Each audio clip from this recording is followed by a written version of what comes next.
বিড়ি সিগারেট খাওয়ার গুনাহের চাইতে সালাত ছেড়ে দেওয়ার গুনাহ মহাপাপ, বড় পাপ।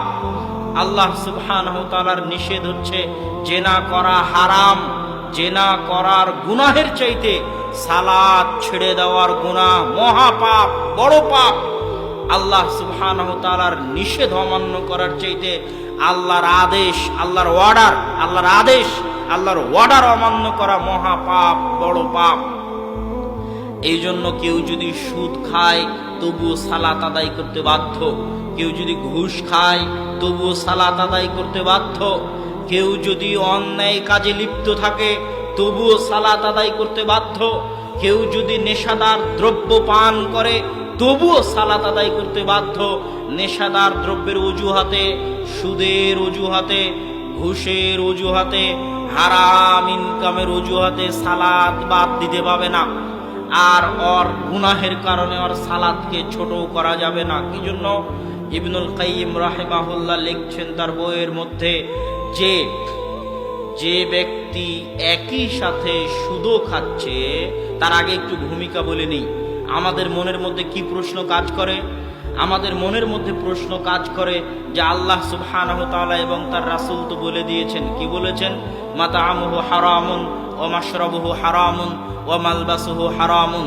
এর খাদ্যদ্রব্য হারাম, এর পোশাক হারাম, এর পানীয় হারাম। আর ইন্নাল্লাহা তাইয়্যিব, আল্লাহ সুবহানাহু ওয়া তাআলা পবিত্র, পবিত্র ব্যতীত অন্য কিছু গ্রহণ করেন না।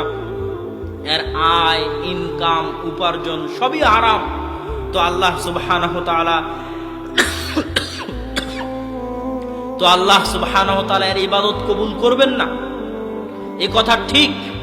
রাসূল সাল্লাল্লাহু আলাইহি ওয়াসাল্লাম বলেছেন, কেউ যদি মদ পান করে, কেউ যদি নেশাদার দ্রব্য পান করে, তাহলে তার 40 দিন ইবাদত কবুল হবে না, এ কথা ঠিক। কিন্তু ইবনুল কাইয়িম রাহিমাহুল্লাহ বলছেন এ কথা ঠিক, তার ইবাদত কবুল হবে না। কিন্তু ও যদি সুদ খাওয়ার পাশাপাশি সালাত আদায় না করে, তাহলে ওর দুটো গুনাহ, একটা তো সুদ খাওয়ার গুনাহ, আর একটা হচ্ছে সুদ খাওয়ার চাইতে বড় গুনাহ সালাত ছেড়ে দেওয়ার গুনাহ। আর ও যদি সুদ খাওয়ার পাশাপাশি সালাত আদায় করে, তাহলে হারাম ইনকামের জন্য ওর ইবাদত আল্লাহর দরবারে কবুল হবে না, তথা সালাতের যত ফজিলত আছে একটা ফজিলতও পাবে না। সালাতের কারণে গুনাহ মাফ হয়ে যায়, সালাতের কারণে গুনাহ ঝরে যায়, সালাতের কারণে মানুষের মর্যাদা বাড়ে, সালাতের কারণে মানুষের সম্মান বাড়ে।